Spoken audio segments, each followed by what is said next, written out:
Hello, नमस्कार साथियों। मैं गुरुकुल में आपका फिर से हार्दिक स्वागत करता हूँ। देखिए, कल हमने अपने चैनल पे एक शॉर्ट वीडियो डाली थी। एक शॉर्ट नोटिफिकेशन आया था ईपीएफओ में वैकेंसीज़ को लेकर के। इन वैकेंसीज़ में कुछ एपीएफसी की, असिस्टेंट प्रोविडेंट फंड कमिश्नर की, कुछ एनफोर्समेंट ऑफिसर्स की यानी कि अकाउंट ऑफिसर्स की वैकेंसीज़ थी, जिसके बारे में हमने डिटेल में बताया था कि क्या सिलेबस आता है, कब फॉर्म आएंगे, क्या कट ऑफ जाती है, लास्ट टाइम कितनी वैकेंसीज़ थी, इस टाइम कितनी वैकेंसीज़ हैं। उस सारी चर्चा के बाद फिर हमारे पास काफ़ी क्वेरीज आई कि इसे कैसे टैकल किया जा सकता है, इसके लिए क्या स्ट्रेटेजी होनी चाहिए। तो इस वीडियो में हम यही सब बातें करने वाले हैं। इसमें कुछ स्पेसिफिक क्वेश्चंस होंगे जिनके हम आंसर करेंगे, जैसे कि किसी एग्ज़ाम के साथ में, जैसे कि आपका कोई और टारगेट है एग्ज़ाम का, जैसे सिविल सर्विसेज हो सकता है, सीएपीएफ हो सकता है, सीडीएस कैट हो सकता है। क्या इनके साथ में ईपीएफओ की तैयारी संभव है, की जा सकती है, या फिर इस एग्ज़ाम की स्पेसिफिक तैयारी हमें करनी पड़ेगी। तो आगे देखते हैं इनके बारे में। आगे सवाल जो अभी आएंगे हम उनका समय समय पर जवाब देंगे। पहले अभी बात कर लेते हैं कि सबसे पहले कि इसके लिए स्पेसिफिक तैयारी की ज़रूरत है या फिर हम किसी और एग्ज़ाम को टारगेट करते हुए भी यह एग्ज़ाम दे सकते हैं। तो इस चीज़ में सबसे पहली बात जो देखने वाली होती है वो ये होती है कि हम जिस एग्ज़ाम की तैयारी कर रहे हैं ऑलरेडी, उससे इस एग्ज़ाम का सिलेबस कितना मैच करता है, या फिर हमें कितना अलग से और कुछ पढ़ना पड़ेगा। ठीक है, तो सबसे पहले हमें यही चीज़ देखनी होगी, तभी तो समझ पाएंगे कि हम अपने एग्ज़ाम के साथ में इसे लेकर चल सकते हैं या नहीं लेकर चल सकते। अलग से तैयारी करनी पड़ेगी, कुछ सब्जेक्ट अलग से पढ़ने पड़ेंगे, या जो हम ऑलरेडी पढ़ रहे हैं उन्हीं से हमारा काम चल जाएगा। इसके लिए हम सिलेबस देख लेते हैं एक बार फिर से। हमने कल भी देखा था, हम फिर से सिलेबस देख लेते हैं। तो ये सिलेबस जो हम पहले देख रहे हैं ये ईओ का है, एनफोर्समेंट ऑफिसर का। एनफोर्समेंट ऑफिसर के यानी कि अकाउंट ऑफिसर्स के सिलेबस में जो हमें मेजर चीज़ें देखने को मिलती हैं वो मिलती हैं general English, modern history, current affairs, Indian polity and economy, general accounting principles, labour laws, general science, maths and social security. यही सेम सिलेबस लगभग हमें देखने को मिल जाता है एपीएफसी में। ये एपीएफसी का ऑफिशियल सिलेबस है जो यूपीएससी द्वारा जारी किया गया था। इसमें जनरल इंग्लिश, जैसा कि अभी ईओ के सिलेबस में हमने अभी देखा, कल्चर, हेरिटेज, फ्रीडम मूवमेंट्स, कुल मिलाकर history, population development, globalisation, constitution यानी कि पॉलिटी, अकाउंट एंड ऑडिटिंग यानी कि general accounting, industrial relation, labour laws, वही लगभग same, Indian economics, elementary mathematics, general science, computer application, social security, लगभग सेम सिलेबस हमें देखने को मिल जाता है। तो इन दोनों एग्जाम्स का सिलेबस लगभग सेम होने वाला है। ये मान के चलिए कि एग्ज़ाम भी एक ही होगा, तो आपकी फर्स्ट प्रेफरेंस आपको मिलेगी अगर आपके ज़्यादा मार्क्स आते हैं सेम एग्ज़ाम में। अभी यूपीएससी के द्वारा कुछ ऐसे एग्ज़ाम्स लिए गए हैं जो हमने देखे हैं ओआरए एप्लीकेशंस में। देखिए, ये कंडक्टिंग एग्ज़ाम्स नहीं होते, ये ओआरए एप्लीकेशंस होती हैं। ये अलग से एग्ज़ाम कराए जाते हैं, रिक्रूटमेंट टेस्ट कराए जाते हैं यूपीएससी के द्वारा। अभी हमें कई एग्ज़ाम ऐसे देखने को मिले जिसमें एक ही एग्ज़ाम लिया गया और उसमें प्रेफरेंस फिल करा दी गई। अब ये जो सिलेबस हम देख पा रहे हैं कि जनरल इंग्लिश है, हिस्ट्री है, इकोनॉमिक्स है, डेवलपमेंटल इश्यूज़ हैं, या फिर करंट अफेयर्स है, ये सब सिलेबस हम देख सकते हैं अपने सिविल सर्विसेज या सीएपीएफ के साथ भी। सिविल सर्विसेज के लिए अगर हम मैच करें तो कौन कौन सा सिलेबस का ऐसा पार्ट है जो हमें सिविल सर्विसेज में भी देखने को मिलता है। तो मॉडर्न हिस्ट्री हम कह सकते हैं कि हमें सिविल सर्विसेज में मिलती है, Indian polity, economics, current affairs,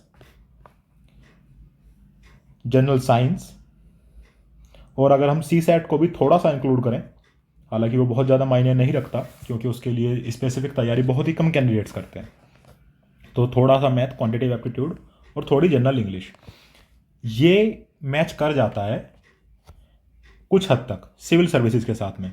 लेकिन जब हम बात करते हैं सीएपीएफ की, तो सीएपीएफ से बहुत ज़्यादा सिलेबस मैच करता है क्योंकि उसका पेपर 2 लगभग पूरी इंग्लिश को कवर कर लेगा। मॉडर्न हिस्ट्री उसमें भी आएगी, करंट अफेयर्स आती है, इंडियन पॉलिटी, इकोनॉमिक्स भी आती है, जनरल साइंस बहुत ज़्यादा पूछा जाता है। मेंटल एबिलिटी अलग से क्वेश्चंस आते हैं, क्वांटिटी एप्टीट्यूड पार्ट होता है सिलेबस का, कंप्यूटर एप्लीकेशन साइंस के साथ ही आ जाती है। तो CAPF से बहुत ज़्यादा मैच कर जाता है। तो हमें ये देखना है कि हमें अलग से क्या पढ़ना पड़ेगा। तो अलग से पढ़ने के लिए हमारे पास लगभग 3 सब्जेक्ट बचते हैं, जो होता है पहला general accounting and principles, labour laws and social security. अब ये डिपेंड करता है कि हमें ये बचे हुए 3 सब्जेक्ट हैं ये हम कब करें या ना करें। तो इसके लिए हमें देखना पड़ेगा कि कट ऑफ पे क्या इफेक्ट आ रहा है। तो हम जब कट ऑफ चेक करेंगे, ये जो 2021 में 421 वैकेंसी के लिए 421 वैकेंसीज के लिए EPFO का जो एग्जाम हुआ था उसमें कट ऑफ देख लेते हैं। तो उसमें कट ऑफ आपको देखने को मिलेगी 187.39 आउट ऑफ 300। लेकिन क्या सिर्फ कट ऑफ के आसपास होने से हमारा फाइनल सिलेक्शन हो जा रहा है? अगर हम 187 ले भी आते हैं और एवरेज मार्क्स जो इंटरव्यू में हम मान लेते हैं कि 70 मिल रहे हैं, तो 187 और 70 मार्क्स अगर आपको मिल रहे हैं तो 257 आपके मार्क्स हो पा रहे हैं, लेकिन फाइनल मेरिट उससे ऊपर है। तो हम मिनिमम मान के चलते हैं कि आपको कट ऑफ से +10 का रेशियो तो रखना ही रखना चाहिए। +10 का रेशियो अगर आप रखेंगे तभी मुमकिन है कि आपका जो फाइनल सिलेक्शन है वो हो जाए। और यदि हम ये सोचें कि ये जो +10 का सिलेक्शन हम लेके चल रहे हैं कि +10 अगर हम ले आए तो उससे हमारा सिलेक्शन हो जाए, तो अमूमन हम मान सकते हैं कि हमें 300 में से 200 मार्क्स चाहिए। और मैं नहीं मानता कि सिलेबस के 3 सब्जेक्ट्स को साइडलाइन करके हम 300 में से 200 नंबर ला सकते हैं। तो ये तो मुमकिन नहीं है कि हम उन्हें पूरी तरीके से छोड़ दें, हमें उन्हें लेकर चलना तो पड़ेगा। लेकिन डिपेंड करता है कि हमें उन्हें कितना डीप में पढ़ना है। यही हम कट ऑफ में APFC में भी देख लें, तब भी हमें यही देखने को मिलेगा कि इग्नोर करना तो पॉसिबल नहीं हो पाएगा, पढ़ना तो हमें पड़ेगा ही इन्हें अलग वाले सब्जेक्ट्स को। तो इसके लिए मैंने एनालिसिस किया 2016 में और 2020 में 2 बार EO की वैकेंसीज आई थी कि इनमें अकाउंटेंट्स के कितने कितने क्वेश्चन हमें देखने को मिले हैं और वो कितने डीप हैं। तो ऑन एन एवरेज ये देखिए 2016 का पेपर 1 2 3 4 5 6 7 8 9 क्वेश्चंस हमें जनरल अकाउंटिंग से देखने को मिले आउट ऑफ 120। वहीं 2020 में 1 2 3 4 5 6 7 8 9 10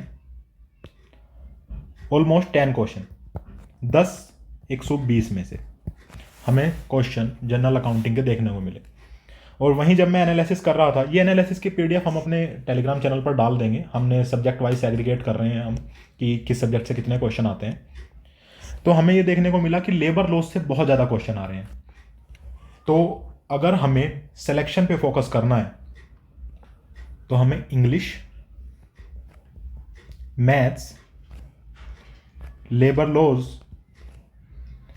अकाउंटिंग और हिस्ट्री पर बहुत ज़्यादा फोकस करना पड़ेगा। और इकोनॉमिक्स से भी अच्छे खासे क्वेश्चंस हैं कि इनके बिना सिलेक्शन पॉसिबल नहीं है।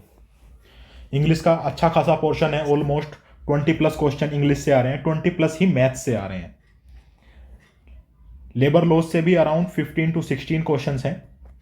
अकाउंटिंग से हमने देखा अभी ऑन एन एवरेज 10 क्वेश्चंस आ रहे हैं और बाकी सब मिलाकर वही जो GS में आते हैं वही रेशियो रखा गया है। तो पॉसिबल तो नहीं है कि हम एक सब्जेक्ट को स्किप कर दें, करना तो हमें सारा पड़ेगा। तो ये तो हुआ जवाब कि क्या हम साथ में लेके चल सकते हैं। तो इसका जवाब बिल्कुल साफ साफ, साथ में लेके चलना पॉसिबल तो है, लेकिन तब जो कॉमन सब्जेक्ट हैं आपके टारगेट एग्जाम और EPFO में, वो आपके बहुत ज़्यादा स्ट्रॉन्ग होने चाहिए, तभी साथ में लेके चलना पॉसिबल हो पाएगा। CAPF के कैंडिडेट्स के लिए थोड़ा आसान होगा EPFO को साथ में लेकर चलना, क्योंकि उनके सिलेबस का पार्ट होता है मैथ्स एंड इंग्लिश। वो उसके लिए भी तो मैथ्स और इंग्लिश की तैयारी कर ही रहे होंगे, जबकि सिविल सर्विसेज में नहीं होता। लेकिन सिविल सर्विसेज का जो टारगेटेड कर रहा है, जो भी कोई टारगेटेड स्टडी कर रहा है सिविल सर्विस के लिए, मुझे नहीं लगता कि उसे ईपीएफओ पे अभी शिफ्ट करना चाहिए। उसे पहले अपने प्री पर फोकस करना चाहिए, 2023 प्री पर। अगर इसे क्वालिफाई वो कर लेता है तो फिर उसे ईपीएफओ पर शिफ्ट नहीं करना चाहिए। लेकिन फिर भी किसी कमी की वजह से या लक के साथ ना देने के कुछ भी हम कारण मान सकते हैं, अगर नहीं हुआ प्री 2023 तो फिर उसे 28 मई के बाद ईपीएफओ पर शिफ्ट कर लेना चाहिए।